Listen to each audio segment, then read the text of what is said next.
This is Aldous Huxley, a man haunted by a vision of hell on earth. A searing social critic, Mr. Huxley, 27 years ago, wrote Brave New World, a novel that predicted that someday the entire world would live under a frightful dictatorship. Today, Mr. Huxley says that his fictional world of horror is probably just around the corner for all of us. We'll find out why in a moment.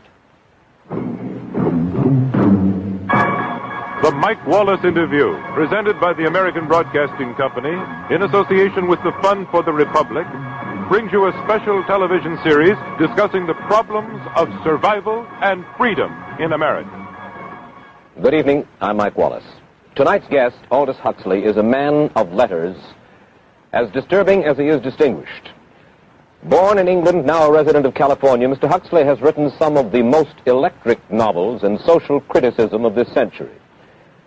He's just finished a series of essays called Enemies of Freedom, in which he outlines and defines some of the threats to our freedom in the United States. And Mr. Huxley, right off the bat, let me ask you this. As you see it, who and what are the enemies of freedom here in the United States? Well, I don't think you can say who in the United States. I don't think there are any sinister persons deliberately trying to rob people of their freedom. But I do think, first of all, that there are a number of impersonal forces which are pushing in the direction of less and less freedom. And I also think that there are a number of technological devices which anybody who wishes to use can use to accelerate this process of going away from freedom, of imposing control. Well, what are these forces and these devices, Mr. Huxley? I should say that there are two main impersonal forces. The first of them is not exceedingly important in the United States at the present time, though very important in other countries. This is the force which in general terms can be called overpopulation, the mounting pressure of population pressing upon existing resources. This, of course, is an extraordinary thing. Something is happening which has never happened in the world's history before. I mean, let's just take a simple fact that between the time of the birth of Christ and the landing of the Mayflower, the population of the Earth doubled. It rose from 250 million to probably 500 million. Today, the population of the Earth is rising at such a rate that it will double in half a century. Well, why should overpopulation work to diminish our freedoms? Well, in a number of ways. I mean, the experts in the field, like Harrison Brown, for example, pointed out that in the underdeveloped countries, actually the standard of living is at present falling, that people have less to eat and less goods per capita than they had 50 years ago. And as the position of these countries, the economic position, becomes more and more precarious, obviously the central government has to take over more and more responsibility for keeping the ship of state on an even keel.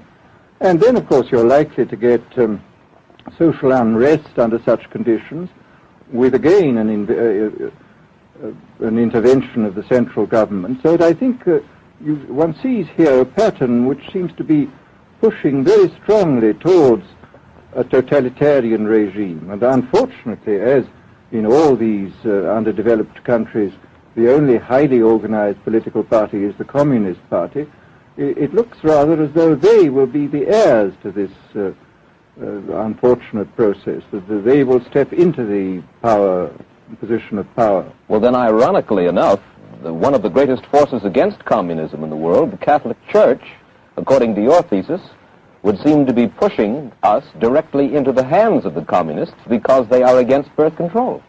Well, I think this strange paradox probably is true. There is it's an extraordinary situation, actually. I mean, one has to look at it, of course, from a biological point of view.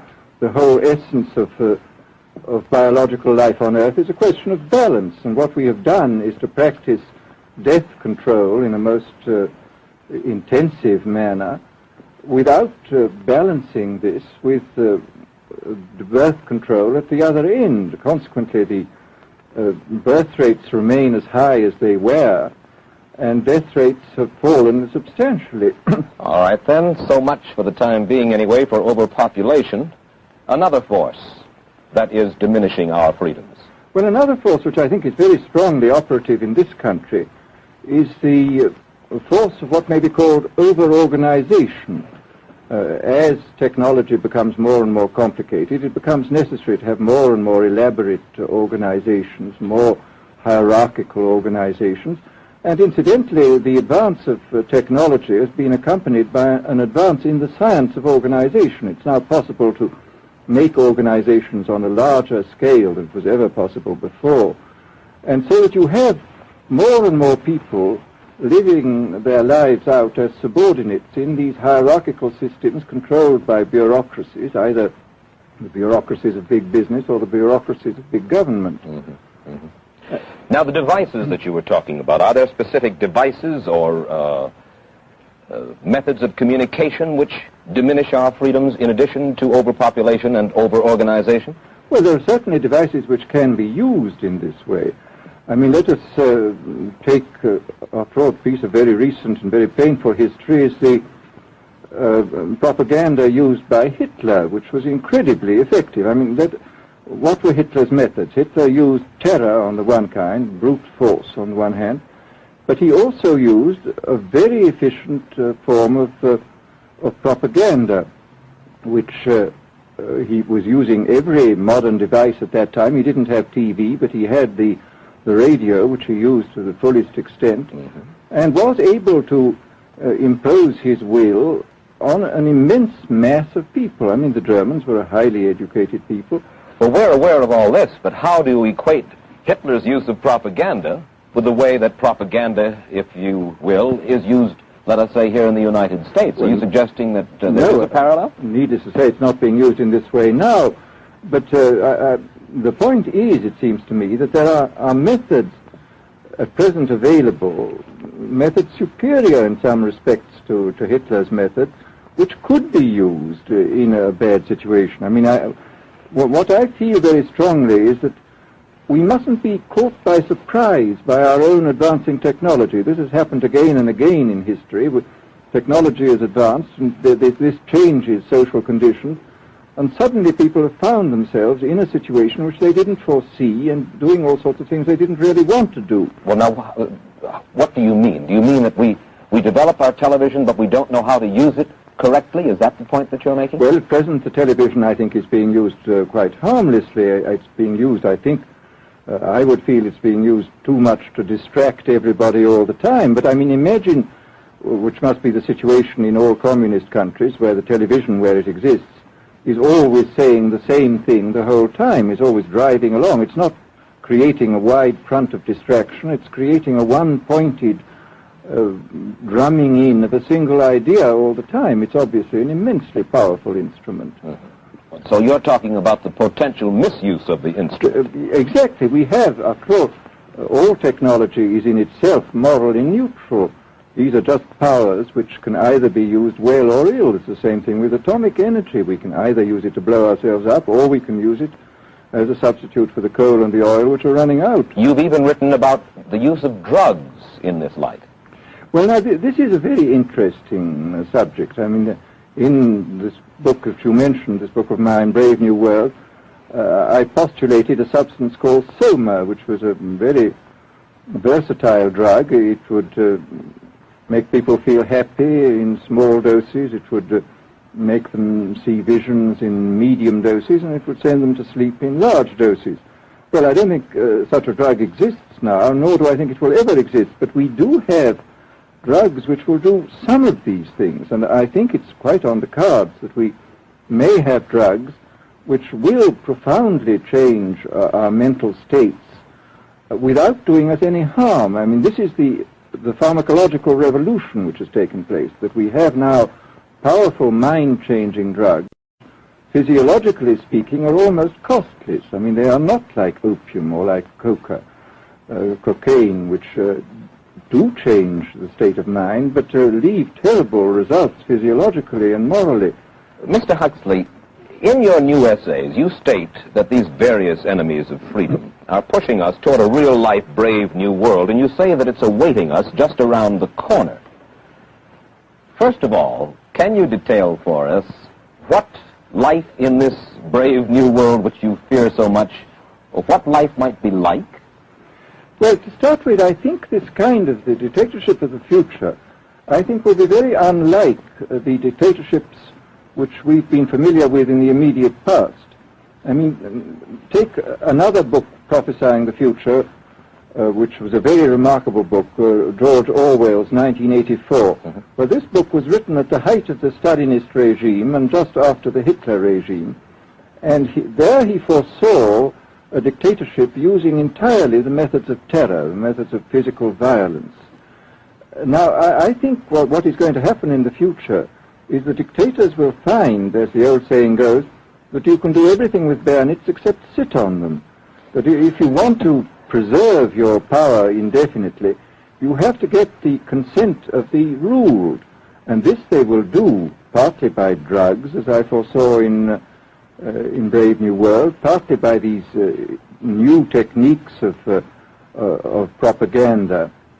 They will do it by bypassing the sort of rational side of man and appealing to his subconscious and his deeper emotions and his physiology even, and so making him actually love his slavery. I mean, I think this is the danger, that actually people may be in some ways happy under the new regime, but they will be happy in a situation where they oughtn't to be happy. But let me ask you this. You're talking about a world that could take place within the confines of a totalitarian state. Let's become more immediate, more urgent about it. We believe, anyway, that we live in a democracy here in the United States. Do you believe that this brave new world that you talk about could, let's say, in the next quarter century, the next century, could come here to our shores?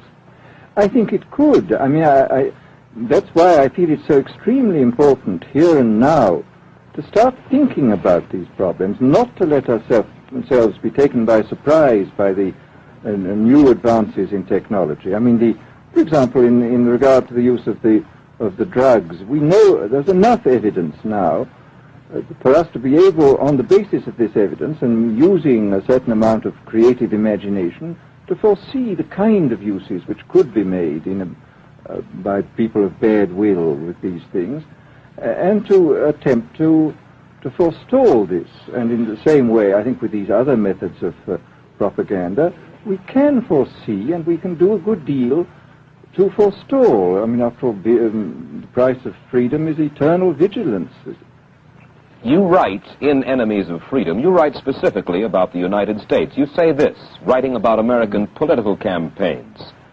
You say, all that is needed is money and a candidate who can be coached to look sincere.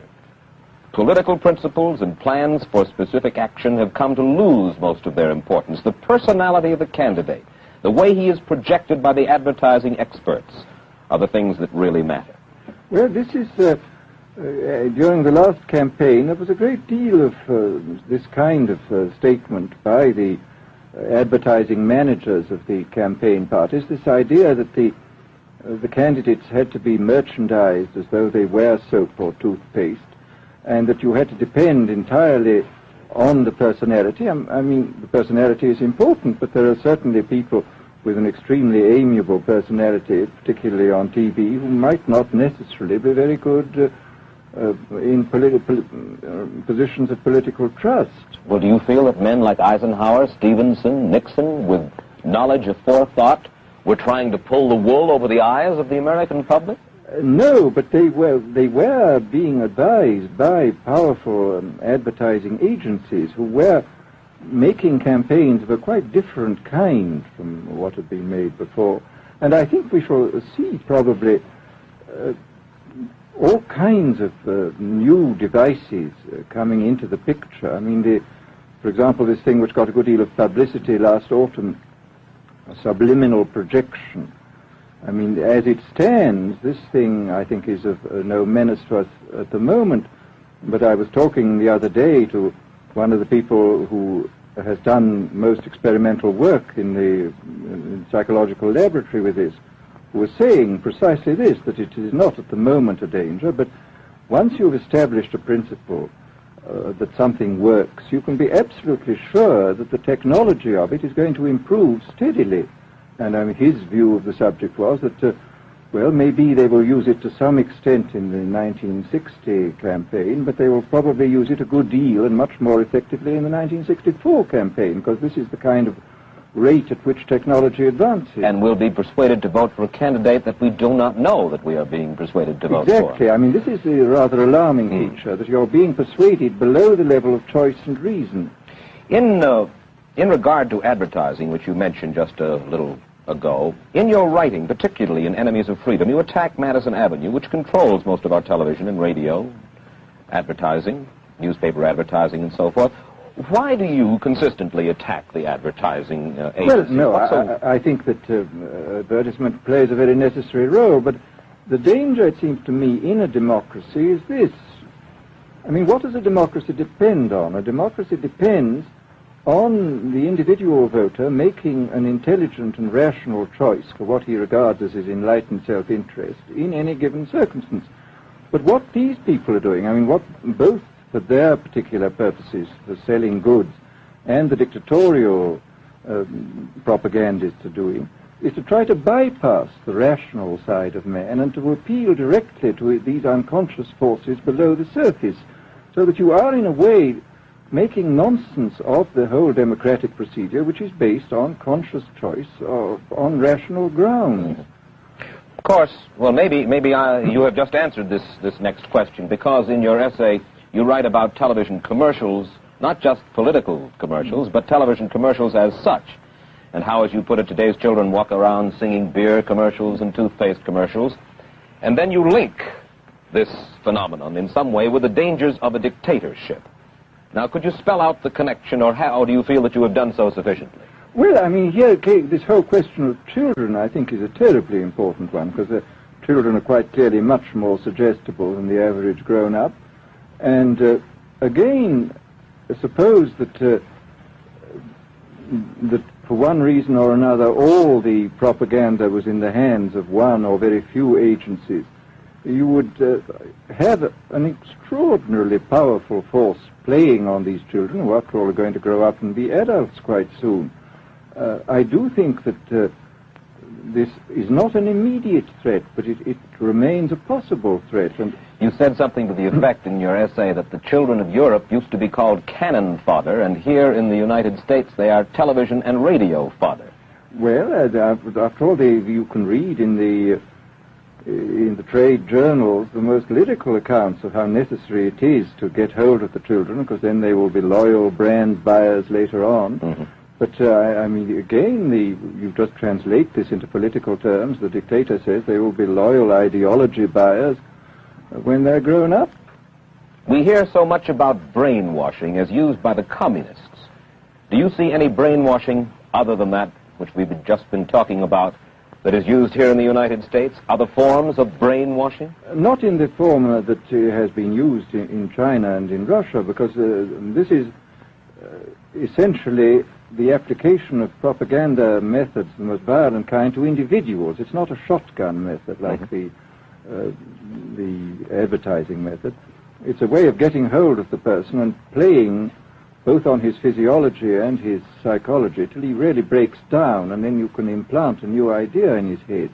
I mean, the descriptions of the methods are really blood-curdling when you read them, and not only the methods applied to political prisoners, but the methods applied, for example, to the training of the young communist administrators and missionaries.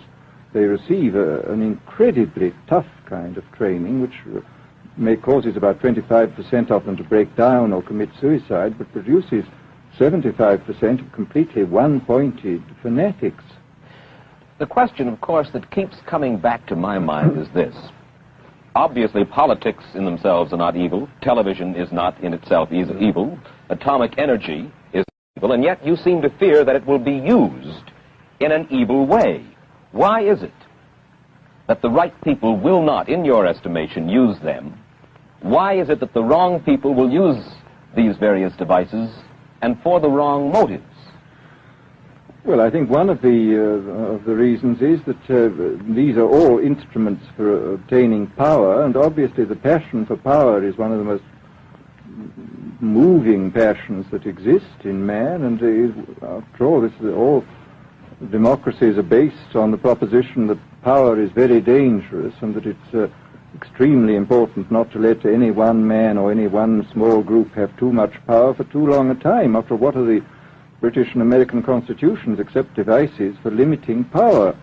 And all these new devices are extremely efficient instruments for the imposition of power by small groups over larger masses. Well, you ask this question yourself in Enemies of Freedom. I'll put your own question back to you. You ask this: in an age of accelerating overpopulation, of accelerating overorganization, and ever more efficient means of mass communication, how can we preserve the integrity and reassert the value of the human individual? You put the question. Now here's your chance to answer it, Mr. Huxley. Well, this is obviously, first of all, it's a question of education. I think it's terribly important to insist on individual values.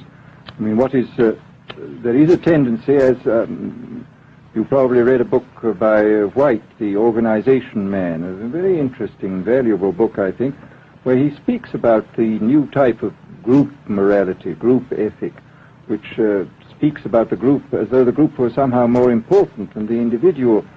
But this seems, as far as I'm concerned, to be in contradiction with what we know about the genetical makeup of human beings, that every human being is unique. And it is, of course, on this genetical basis that the whole idea of the value of freedom is based. And I think it's extremely important for us to stress this in all our educational life. And I would say it's also very important to teach people to be on their guard against the sort of verbal booby traps into which they're always being led, to analyze the kind of things that are said to them. Well, I think there is this whole educational side, and I think there are many more things that one could do to strengthen people and to make them more aware of what was being done. You're a prophet of decentralization. Well, yes, if this is feasible. It's one of the tragedies, it seems to me. I mean, many people have been talking about the importance of decentralization in order to give back to the voter a sense of direct power. I mean, the voter in an enormous electorate feels quite impotent, and his vote seems to count for nothing. This is not true where the electorate is small and where he is dealing with a group which he can manage and understand. And if one can, as Jefferson, after all, suggested, break up the units into smaller and smaller units, and so get a real self-governing democracy. Well, that was all very well in Jefferson's day, but how can we revamp our economic system and decentralize and at the same time meet militarily and economically the tough challenge of a country like Soviet Russia? Well, I think the answer to that is that there are, it seems to me that the production, industrial production, is of two kinds. I mean, there are some kinds of industrial production which obviously need the most tremendously high centralization, like the making of automobiles, for example. But there are many other kinds where you could decentralize quite easily and probably quite economically, and that you would then have this kind of decentralized life. After all, you begin to see it now if you travel through the South, this decentralized textile industry which is springing up there. Mr. Huxley, let me ask you this, quite seriously. Is freedom necessary? As far as I'm concerned, it is, yes. Why? Is it necessary for a productive society? Yes, I should say it is. I mean, a genuinely productive society. I mean, I think you could produce plenty of goods without much freedom, but I think the whole sort of creative life of man is ultimately impossible without a considerable measure of individual freedom, that initiative, creation, all these things which we value, and I think value properly, are impossible without a large measure of freedom. Well, Mr. Huxley, take a look again at the country which is in the stance of our opponent anyway it would seem to be there, Soviet Russia. It is strong and getting stronger economically, militarily. At the same time, it's developing its art forms pretty well. It seems not unnecessarily to squelch the creative urge among its people, and yet it is not a free society. It's not a free society, but here is something very interesting, that those members of the society, like the scientists who are doing the creative work, are given far more freedom than anybody else. I mean, it's a privileged aristocratic society in which, provided that they don't poke their noses into political affairs, these people are given a great deal of prestige, a considerable amount of freedom, and a lot of money. I mean, this is a very interesting fact about the new Soviet regime, and I think what we're going to see is a people on the whole with very little freedom, but with an oligarchy on top, enjoying a considerable measure of freedom and a very high standard of living. And the people down below, the epsilons down below, enjoying very little. And you think that that kind of situation can long endure? I think it can certainly endure much longer than a situation in which everybody is kept down. Because, I mean, they can certainly get their technological and scientific results on such a basis.